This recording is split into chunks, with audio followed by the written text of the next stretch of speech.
On sait depuis longtemps que les Martiens n'existent pas.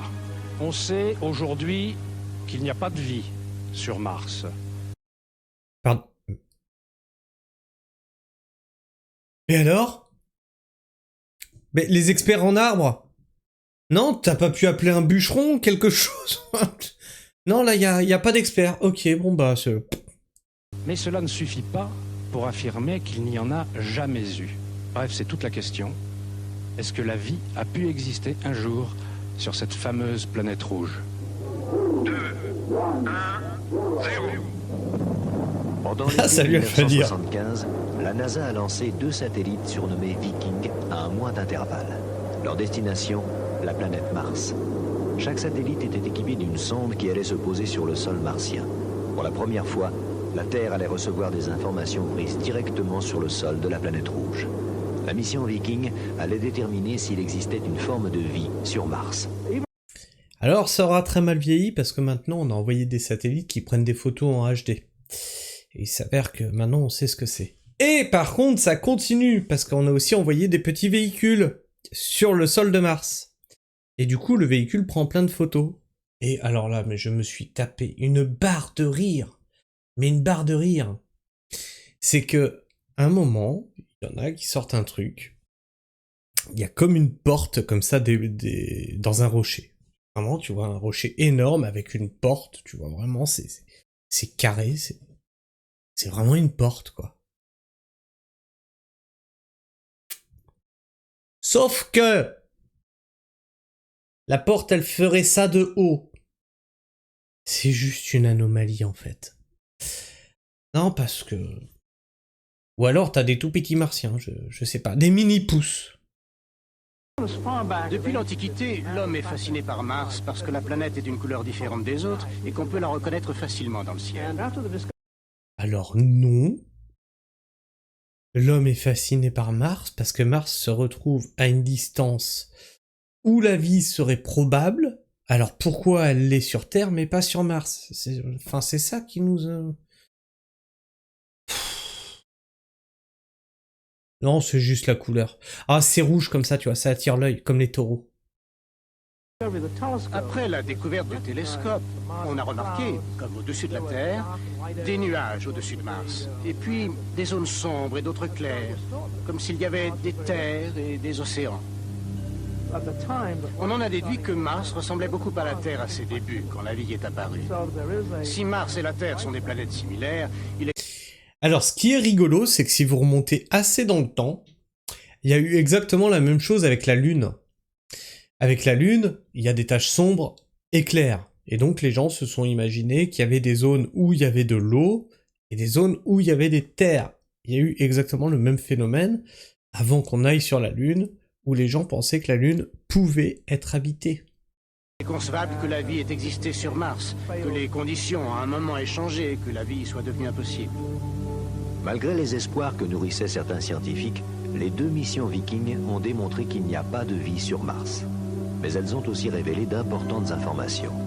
Les sondes lancées par les satellites sur le sol martien ont enregistré des températures allant de 107 degrés au-dessous de zéro jusqu'à 17 degrés au-dessus de zéro. Elles ont également obtenu des clichés surprenants de la planète et nous ont fait découvrir un paysage désolé qui rappelle certains de nos déserts, mais aussi de superbes explosions de lumière au lever du soleil. Les astronomes ont découvert avec surprise que par certains aspects, Mars ressemblait énormément à notre planète Terre.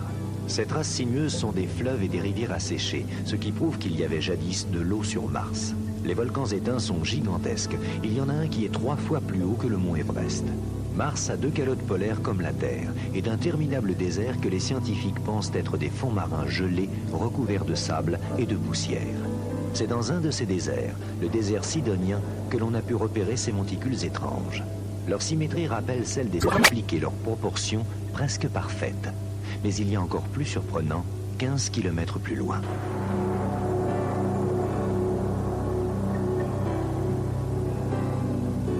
Des Une formation qui pyramides. ressemble à une tête de sphinx et que les scientifiques ont surnommé le visage de Mars. Quelles forces de la nature ont pu créer cet étrange phénomène? Ce visage pourrait-il être le produit d'une érosion naturelle? Ou une pareille d'Oli. Non, parce que depuis, maintenant, on l'a en HD et c'est juste un vague monticule difforme. Et ça, c'est juste le jeu des ombres et des lumières. Pour certains, la symétrie du visage, la finesse des traits donnent à penser qu'il ne peut s'agir d'un caprice de la nature. La finesse des traits, hein. Un truc en 240p. En 1977, 2 ans après l'émission Viking, 2 informaticiens de la NASA ont remarqué le visage de Mars dans une revue. D'ailleurs, juste à côté, vous pouvez observer un début de fémur. Tu vois, ça c'est... Là, tu as l'autre os qui vient se foutre ici. Ou peut-être un début de rotule, on sait pas trop. Mais il y a bien quelque chose ici, vous voyez bien. C'est un os. Avec ici, vous voyez, il y a ces formes rondes là, c'est pas normal. Comme 2 petits testicules. Mais qu'est-ce que 2 petits testicules feraient au bout d'un fémur? Intrigués, ils ont décidé de consulter les clichés originaux. Moi, je vois une levrette. Je n'arrivais pas à y croire, ce visage était trop parfait. Ça semblait trop beau pour être vrai. Je suis allé au Centre spatial de recherche scientifique et j'ai trouvé une photo intitulée Tête. C'était le cliché du visage du désert sidonien. Il n'y avait... C'est bien la preuve. Ils ont marqué tête dessus. Bah oui, parce que ça ressemble à une tête. aucun doute. La NASA elle-même avait trouvé que cette photo ressemblait à un visage humain. Se servant d'un ordinateur très sophistiqué pour analyser les photos, Vincent Di Pietro et son collègue Grégory Molinard ont inspecté minutieusement le mystérieux visage. Grâce à un matériel très sophistiqué, nous avons fait des élargissements des photos. Nous avons pu apercevoir des détails très importants qui nous avaient échappé auparavant. Grâce à du matériel sophistiqué, on est dans les années 80, fin de 80, début 90. Hein. Et ils sont en train d'agrandir des pixels, là. En 240p. Je sais pas, prends une vidéo en 240p et élargis-la à la taille de ton ordinateur. Enfin, la taille 1920 par 1080. Tu vas voir ce que ça donne. C'est compliqué. Dans la cavité oculaire du visage, il semblait y avoir un œil. Le géologue Michael Carr, qui a dirigé l'équipe photographique de la mission Viking, pense que ce visage n'est qu'un accident naturel. J'ai trouvé d'autres clichés bizarres.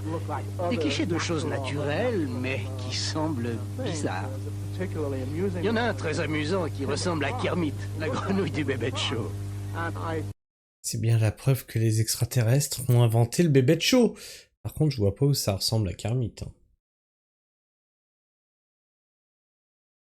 Je vois pas du tout où ça ressemble à Kermit. Tu sais ce que je vois là? Je vois un hibou. Là, je vois un œil là. Un œil là. Et ici, sa tête. Là, je vois une aile ici. Ces petites patounes qui sont là. L'autre aile qui est là. Voilà. Et son bec qui est dans le noir là. Ouais, je vois pas de Kermit. Tout ça n'a aucune valeur scientifique. Le visage de... Non, Shelby, les extraterrestres sont pas fans des Simpsons. Les extraterrestres ont créé les Simpsons. Pour nous divertir. La preuve, ils font passer des messages dans les Simpsons. À autant de prédictions comme ça qui s'avèrent justes, ça peut être que l'œuvre des extraterrestres. Du FBI, et chinois en plus. Mars n'en a pas davantage. C'est simplement une étrangeté de la nature. C'est comme les nuages. Certains ont des formes surprenantes qui ressemblent à des bateaux ou à d'autres objets connus. L'ingénieur Di Pietro de la NASA a trouvé une deuxième photo du visage prise à un autre moment de la journée. La tête est toujours là, quelle que soit la lumière et l'angle de la caméra. En cherchant dans les dossiers, on a trouvé une autre photo prise 35 jours plus tard. Ce cliché confirmait non seulement que l'objet était toujours là, mais il révélait aussi de nouveaux détails. Ce qui m'a frappé, c'est le fait qu'ils aient trouvé non pas une, mais deux photos du visage. Ce qui m'a le plus marqué, c'est qu'il semblait y avoir un globe oculaire.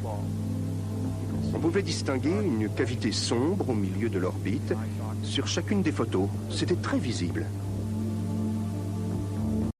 Ça a très mal vieilli, votre témoignage, hein. Alors, je me suis dit que lorsqu'on trouve un objet qui ressemble à un visage sculpté et des monticules en forme de pyramide, ça vaut la peine qu'on étudie la question. Un autre informaticien s'est intéressé au problème. Il a utilisé une autre technique d'élargissement photographique. Il a trouvé un détail sur les copies des photos qu'il a étudiées. Un détail que les deux autres chercheurs n'avaient pas remarqué. Des dents.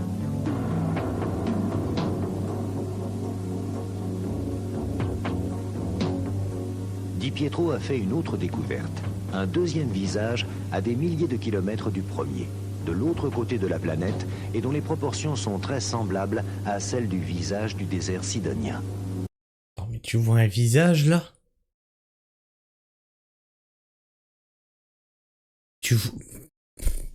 Ah là, et sans mentir, je ne vois pas de visage. Hein. Je persiste à croire qu'il s'agit d'un caprice de la nature. C'est probablement le résultat de plusieurs facteurs géologiques. Mars est un endroit fascinant qui pose de nombreux problèmes que la science ne peut encore résoudre. C'est un peu dommage de voir des gens focaliser leur attention sur un seul rocher de cette planète. Je suis sûr que nous avons soulevé un vrai problème. La communauté scientifique a le devoir d'examiner... Oh putain, Shelby, tu me fais penser à un truc. Imagine, parce que là, tout ce que maintenant c'est par satellite, donc ça s'en va plus dans l'espace. Mais imagine toutes les ondes radio, les ondes télévisuelles, etc., hein, qu'on envoyait par les antennes. Tu te rappelles de tout ça? C'est parti dans l'espace, tout ça. Imagine les extraterrestres, ils ont capté nos émissions télé, nos émissions radio. Qu'est-ce qu'ils doivent se dire de nous? Oh putain. Cet objet et d'en déterminer la nature. Tout ce que nous demandons, c'est qu'on prenne cette découverte au sérieux. Cela mérite une enquête.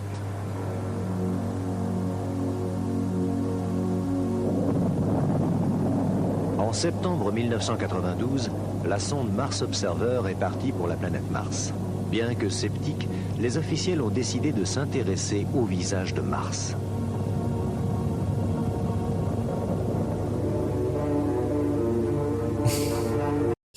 Je pense que tu as raison. Shelby voit un Klingon végétarien non binaire. Je pense que c'est la solution. Les photos d'Observer devraient être 50 fois plus précises que celles de Viking. Peut-être saurons-nous enfin ce que cache le visage énigmatique. Car si les scientifiques sont certains qu'il n'y a pas de vie sur Mars aujourd'hui... Bon, en 2025, on peut vous le dire, rien. C'est une espèce de montagne, voilà. Peut-on affirmer qu'il n'y a jamais eu de vie jadis sur la mystérieuse planète rouge? Alors ça, personnellement, c'est mon avis perso. J'en suis persuadé qu'il y a déjà eu de la vie sur Mars. J'en suis persuadé. Il y a eu des fleuves, il y a eu de l'eau, donc s'il y a eu de l'eau, il y a eu de la vie. Forcément. Et... je me demande même si nous... Tu vois ce que je veux dire? L'apparition de Homo sapiens sapiens s'est faite bizarrement.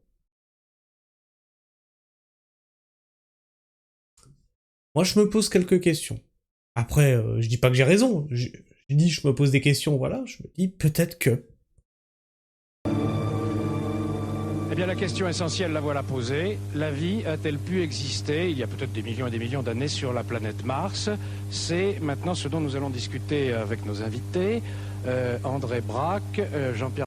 Je sens que ça va être encore une belle brochette d'experts. Allez, faites-nous marrer. Vaste et Josette Runavo, qui est le chef du projet Mars à l'Agence spatiale française. Bon, commençons tout de suite par les arguments exposés dans le film que vous venez de voir. Certains Américains se disent que ça vaut quand même le coup d'aller voir de plus près ce qu'on appelle le visage de Mars et ses formations pyramidales assez régulières. Alors qu'on n'arrive plus à retourner sur la Lune, déjà. Hein. Qu'est-ce que vous en pensez, vous? Je crois que mon collègue Michael Carr, qui a été interviewé dans le film, l'a très bien dit. On est là affaire à des formations de relief qui sont somme toute assez fréquentes sur Mars et qui sont le produit, lorsque ça dessine un visage de cette façon, ou ce qu'on croit voir comme un visage, c'est le résultat fortuit, je dirais, de phénomènes d'érosion.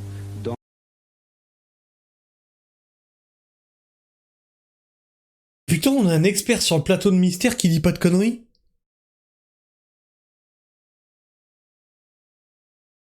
Ah mais là je suis abasourdi. Des buttes dans des collines qui résultent elles-mêmes du démantèlement d'un plateau qui se trouve à peu près sur l'équateur martien. Cette photo qu'on a vue, elle est là. Elle se situe sur une région de contact entre un haut plateau et des basses terres. Et ce contact, il est érodé en collines et en buttes. Alors attendons qu'on nous rapporte des photos prises d'un peu plus près pour voir si ce visage, vu de plus près, a toujours l'allure d'un visage. Voilà, oui. Ce qu'il faut souligner, c'est que ces photos, ces images dont on dispose maintenant, ne sont pas d'une excellente qualité. Un point. Exactement, Cham. Nous sommes la sainte stupéfaction. Mais attention avec les stupéfiants. Attention, tu risques un contrôle de police. Sur cette image représente 60 mètres. Bon, André Braque, vous faites un métier absolument extraordinaire. Vous pourchassez les traces de vie dans l'univers, en quelque sorte. Bon, alors, quelles sont les...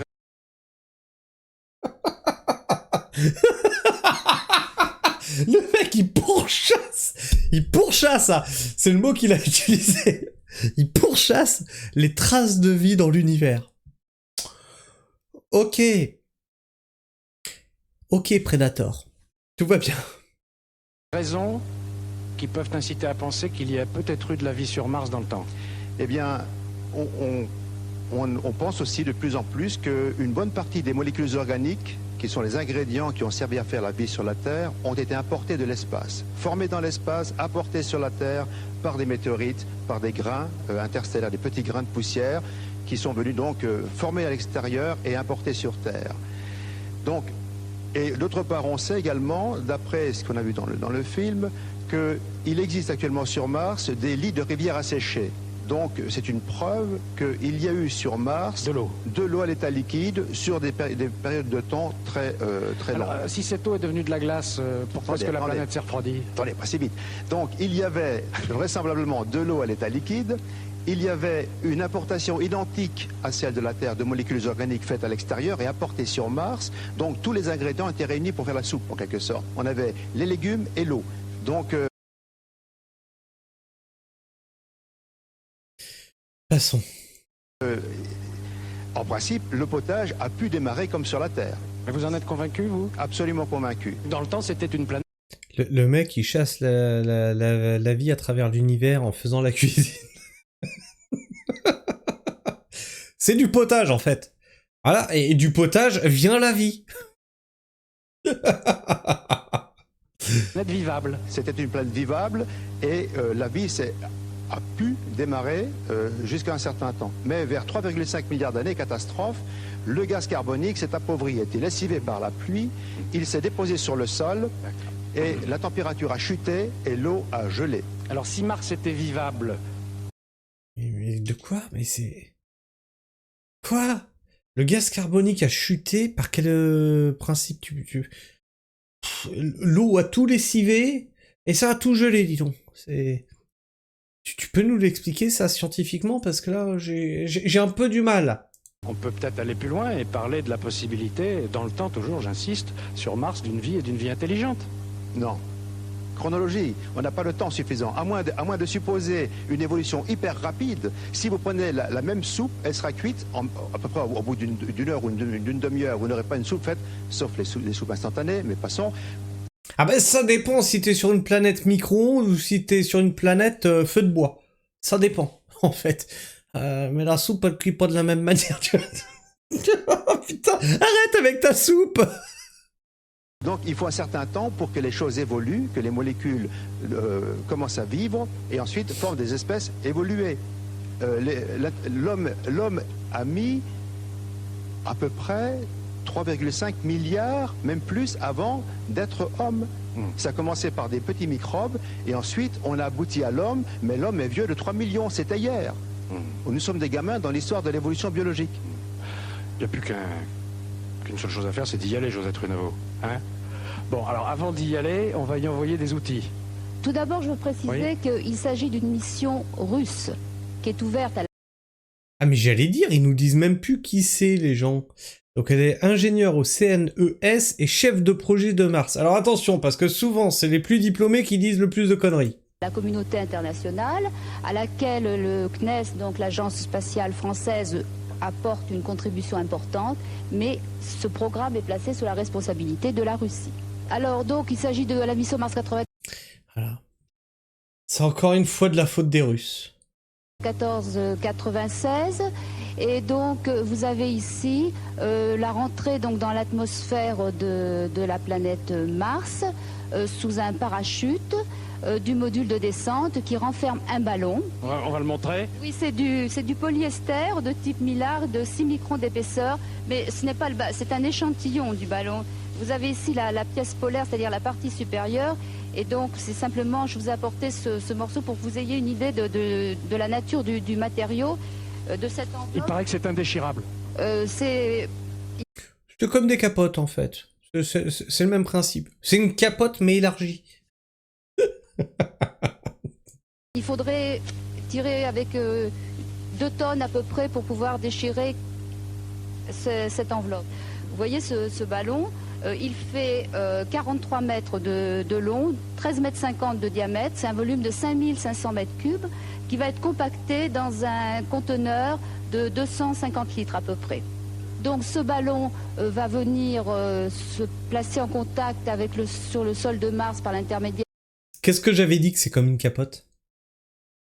Vous avez déjà essayé de remplir une capote de flotte jusqu'à ce que ça lâche? Ça fait à peu près cette forme. D'un guidron, vous voyez cette espèce de serpent. Ici, c'est une deuxième composante de la mission. Donc, à l'intérieur du même module de descente, il y avait un petit rover qui, lui, va venir également se déplacer sur le sol de... C'est une voiture, quoi. Ouais. C'est un 6-6, c'est un véhicule 6-6 avec 6 roues indépendantes. C'est des essais. C'est des essais, bien sûr, qui ont été effectués dans le Kamchatka. Et donc, vous voyez... C'est pas celui-là qui, à peine arrivé, quelques jours après, il s'est retourné? C'est un véhicule qui, finalement, cumule la fonction de marche et de roulement. Alors, le ballon et le guidrope sont entièrement réalisés par la France. Les caméras de télévision qui sont dans la nacelle sont également de responsabilité française. Non, Shelby, pas au collège. En MFR. On a inondé un étage. On s'est fait flinguer le lendemain.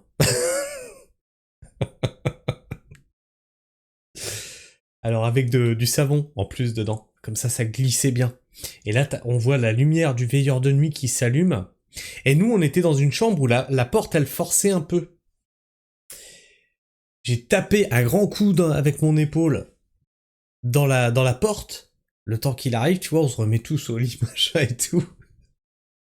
Mais avec l'eau, plus le savon, le veilleur de nuit, il essaye de rentrer dans la chambre, il force, il arrive à ouvrir la porte, il glisse avec le savon et il va s'encastrer sous un lit. Ah non, c'était magique. Hein. Le radar est également de responsabilité française en coopération avec un institut de Riga, donc en ex-Union soviétique. Et donc je crois que c'est la première fois que le CNES va contribuer dans le cadre d'une mission russe à la fourniture d'un véhicule. Donc c'est une première. Et à quoi ça sert, je vous pose la question à tous les trois, à quoi ça sert d'en savoir plus sur la planète Mars à partir du moment où la seule chose qui nous intéresserait finalement, c'est qu'il y ait de la vie là-haut ou qu'il y en ait eu? Alors, on comprend comment peut évoluer une planète qui a une position différente dans le système solaire, qui a une masse différente. Ça nous apprend en retour énormément de choses sur notre propre Terre qui a bénéficié de conditions autres qui a évolué différemment. Et ce qu'on observe actuellement sur Mars, comme le disait M. Braque tout à l'heure, peut nous renseigner sur certains stades de l'évolution ancienne de notre planète, dans la mesure où c'est une planète qui est moins active géologiquement, qui a été très active. C'est aussi une des raisons pour lesquelles elle nous intéresse beaucoup, c'est qu'elle a vraiment été l'objet de phénomènes particulièrement spectaculaires. Malgré votre rigueur scientifique, vous nous avez quand même fait un petit peu rêver ce soir. Et je sais plus, c'était laquelle de vous, Sophie ou Maggie, qui disait qu'on explore déjà les fonds des océans. Et ça, c'est très vrai, en fait. On n'a pas découvert la totalité des espèces qui peuplent notre planète, qu'on va essayer de savoir s'il y a de la vie ailleurs. Déjà, explorer tous les océans, hein, ça va vous occuper un moment. Hein.